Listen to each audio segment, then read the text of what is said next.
धन्यवाद अध्यक्ष जी। मैं बहुत देर से डिबेट में सुन भी रहा था, मुझे शुभ अवसर मिला इस बात का। हमारे एक साथी नौजवान बहुत धारा प्रवाह बोल रहे थे और यूपीए सरकार की उपलब्धि बता रहे थे और हमारी कमियां गिना रहे थे, और उन्होंने अपने भाषण में कहा यूपीए सरकार में इतना उत्पादन बढ़ गया, फला फसल का इतना उत्पादन बढ़ गया, हम सरप्लस हो गए।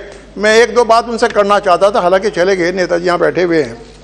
अगर इतनी अच्छी यूपीए सरकार की कृषि नीति थी और कृषि में इतना अच्छा उन्होंने रुचि लिया, मैं उनसे सवाल ये करना चाहता हूँ कि उस समय में 7,90,000 हेक्टेयर भूमि कृषि से हट करके दूसरे कामों में क्यों लग गई?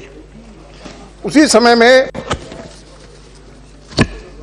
3,02,00,000 कृषकों ने आत्महत्या क्यों की? ये सवाल इसके हैं। अगर इतनी अच्छी वो सरकार चल रही थी और खेती के ऊपर ध्यान दे रही थी, ये आंकड़े मेरे नहीं है माननीय, ये सरकारी आंकड़े हैं, और आंकड़ों के आधार पर मेरे कुछ सवाल उनसे हैं। आखिर क्यों 3 करोड़ लोगों को 3 लाख कृषकों को, अरे मैं जो कह रहा हूं सुन लीजिए, 3 करोड़ कृषकों को खेती छोड़कर नगरों में क्यों आना पड़ा? मेरा सवाल ये है, क्यों छोड़कर आना पड़ा उनको, और क्यों 3 लाख कृषकों को आत्महत्या करनी पड़ी? ये 3 सवाल मेरे हैं। अगर इतनी अच्छी नीति वो चल रही थी तो उसका जवाब देना चाहिए था। हम क्या करने वाले हैं? कुछ दिन पहले सरकार आई, 2014 में महामहिम राष्ट्रपति जी का अभिभाषण हुआ और उसमें सरकार की नीति को उद्धृत करते हुए उन्होंने यहीं से शुरुआत की।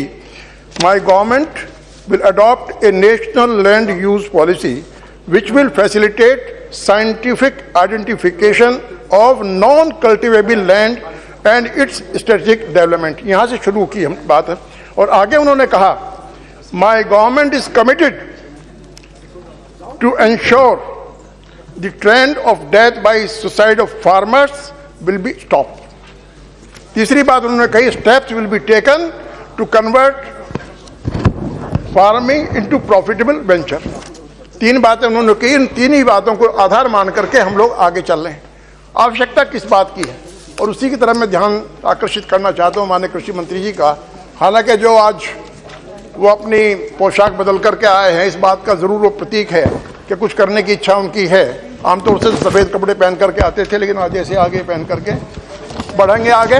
मेरा आपसे आग्रह मान्यवर ये है, देखिए खेती का वो कंसेप्ट आपका पुराना, हम सोचें कि पीढ़ी बदल गई, जनरेशन बदल गई, अब हम आज के किसान से ये उम्मीद करें कि वो खेती में रहेगा भी और वही घुटने से ऊपर धोती बांध करके वो खेती करेगा, ये तो संभव है नहीं। इसलिए आपको सोचना चाहिए कि खेती को मॉडर्नाइज करने की दिशा में हम लोग क्या कर पा रहे हैं। मेरा मॉडर्नाइज से आशय क्या है? हमारा ओपन कैनाल सिस्टम है मान्यवर, नहर का पानी चल रहा है, इवेपोरेशन भी हो रहा है, सीपेज भी हो रहा है। उसके बाद में गूल बन रही है किसान के खेत में जाने के लिए, कहीं वो कट रही है, कहीं टूट रही है, पानी बर्बाद हो रहा है। आज 67 साल की आज़ादी के बाद में भी अगर हम ये सोच नहीं पाए कि उसके पानी को भी बचाना है, फसल का उत्पादन भी बढ़ाना है और किसान को सुविधा भी देनी है, तो क्या हमें नई नई जो टेक्नोलॉजी आई है इरिगेशन के ऊपर, उनको मानना नहीं चाहिए क्या?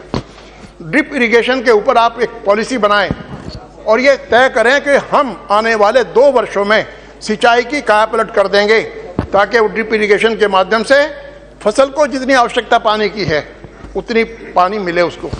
और वो भी नौजवान जो यूनिवर्सिटी में पढ़ करके जाता है, खेती से भाग करके शहर में बसने की बजाय जाए वहाँ पर, कंप्यूटराइज उसका कंट्रोल करे और बटन दबाए जा करके कितने पानी की आवश्यकता है। देखिए वो नौजवान भटकेगा नहीं। यहाँ शहरों में घेटोज नहीं बनेंगे, गाँव का आदमी छोड़ करके नहीं आएगा। इस बात की आवश्यकता आपको करने की है। कई चीज़ें हैं इस दिशा में।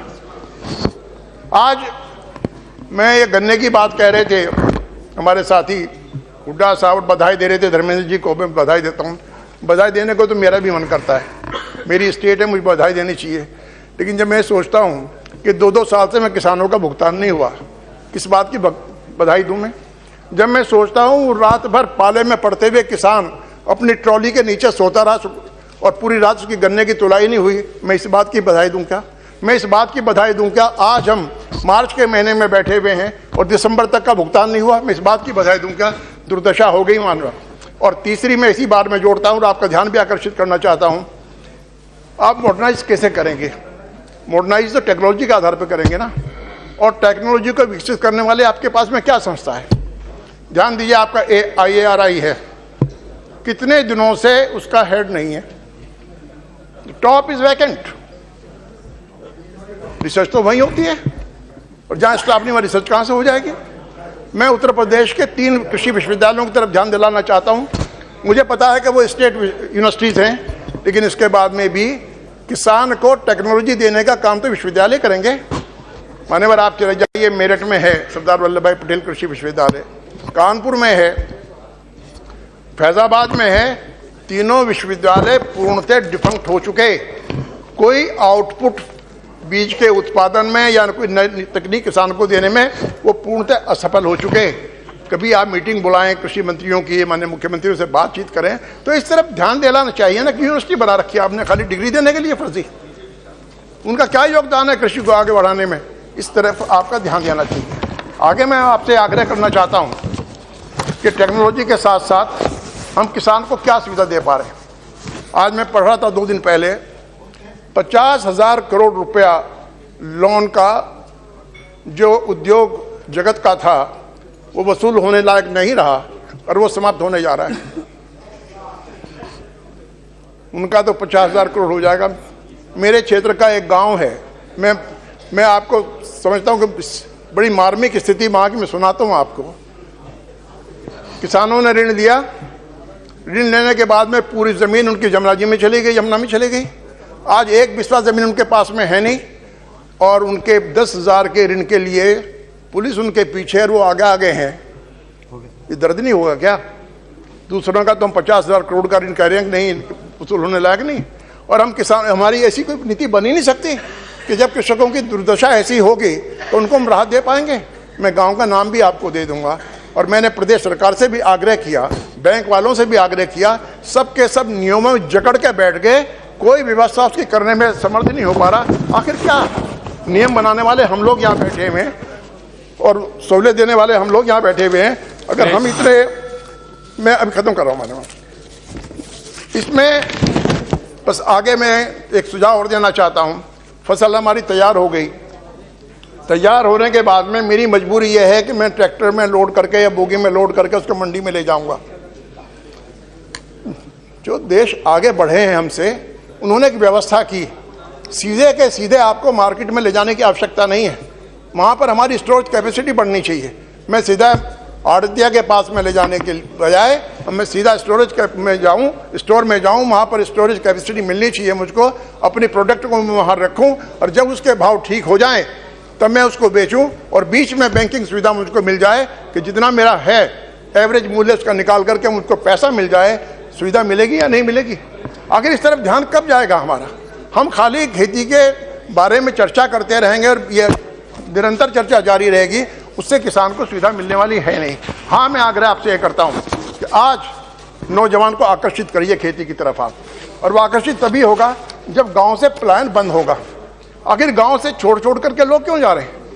मैं गांधी जी का वो सपना मैं आपको याद दिलाता हूं, और वही सपना कारगर है और वही सपना कारगर रहेगा सदैव कि आप गांव में वो सुविधाएं विकसित कीजिए जिससे वहां के किसान को खेती से मोह भंग ना हो, खेती की तरफ उसका ध्यान बढ़े। लेकिन वो कर नहीं पा रहे हैं, हुआ नहीं, और ज़्यादा ध्यान देने की उस पर आवश्यकता है। बस खत्म कर लो आधी मिनट में। मनरेगा, अगर मनरेगा को आप खेती से अभी भी जोड़ दें कि कितनी मजदूरी मनरेगा के माध्यम से मजदूर को मिल रही है, उसमें हम खेती का अंश, अपना अंश भी इसमें जोड़ दें तो मैं मजदूर भी मिल जाएगा और मैं खेती को बढ़ावा देने में भी सुविधा हो जाएगी। कुछ इंफ्रास्ट्रक्चर बनाने की बात भी है। इन छोटी छोटी बातों के ऊपर मेरी बात छोटी छोटी लग सकती है, लेकिन इसी के माध्यम से आप खेती को और किसान को आगे बढ़ा सकते हैं। बहुत ज़्यादा चुनौती का सामना हमारे पास में है। हमारे किसानों ने सरप्लस अनाज पैदा कर दिया। बस एक अंतिम बात मैं कह रहा हूँ, आप थोड़ा सा देख लें मंत्री जी, अभी तो बात कह रहे थे, बहुत गन्ने के बारे में बात कही गई उधर से। ये आखिर रॉ शुगर किसने इंपोर्ट की? अगर रॉ शुगर इंपोर्ट ना रही होती तो आज चीनी सरप्लस ना होती। चीनी सरप्लस ना होती तो गन्ने के किसान को इस प्रकार दर दर न भटकना पड़ता।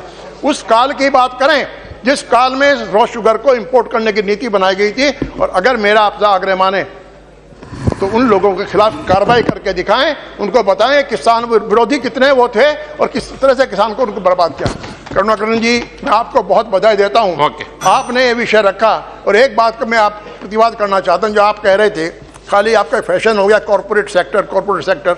आज अगर कॉर्पोरेट सेक्टर ने नई बीजों को न पैदा किया होता, न उपलब्ध कराया होता, तो किसान का क्या होता?